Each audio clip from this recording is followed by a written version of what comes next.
Hello বন্ধুরা, সবাই কেমন আছেন? আশা করছি সবাই খুব ভালো আছেন এবং সুস্থ আছেন। বাড়িতে অনেক মিষ্টি আসে, অনেক সময় রসগোল্লা আসে। সেই রসগোল্লার রসগুলো আমরা অনেক সময় ফেলে দিই। তো সেই রসগোল্লার রসগুলো ফেলে না দিয়ে আজকে আমি একটা জিনিস করে দেখাবো, যেটা মুখরোচক খাবার, খেতে খুব ভালো লাগবে। এখানে বেশি কিছু নয়, শুধু ময়দা, একটুখানি তার মধ্যে একটু লবণ আর একটু কালো জিরে আর একটু সাদা তেল ময়ানের জন্য দিয়েছি। অল্প করে সাদা তেল দেবে ময়ানের জন্য, দিয়ে ভালোভাবে হাত দিয়ে এখানে এগুলোকে সব একসঙ্গে ভালোভাবে মাখিয়ে নেবো। প্রথমে জল দেবো না, প্রথমে এগুলোকে হাত দিয়ে মাখিয়ে নেব।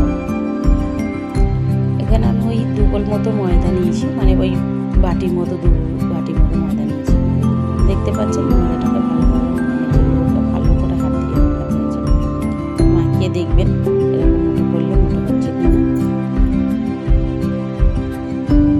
এবার হয়ে গেলে ওই সুগার সিরাপ, মানে ওই মিষ্টির রসটাকে একটু একটু করে অ্যাড করবো, করে মাখাতে থাকবো একটা ডো তৈরি করার মতো।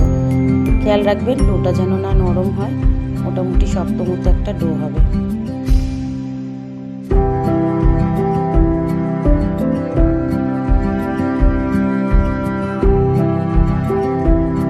আমি এখানে যতটা দরকার ততটাই অ্যাড করছি, অল্প অল্প করে দিচ্ছি, দিয়ে একটা ডো তৈরি করলাম।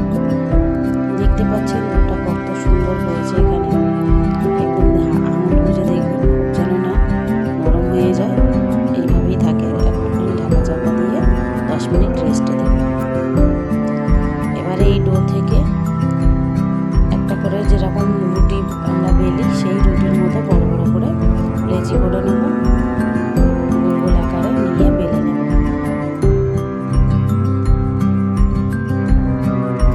আপনারা চাইলে ময়দা দিতে পারেন, আমি এখানে প্রথমে একটা ময়দা দিয়েছিলাম, ময়দা যদি মানে না হয় সেই জন্য, কিন্তু ময়দা না দিয়েও এটা বেলা যাচ্ছিল। ময়দাটাকে অবশ্যই ছেড়ে নেবেন, তা না হলে তেলগুলো নষ্ট হয়ে যাবে।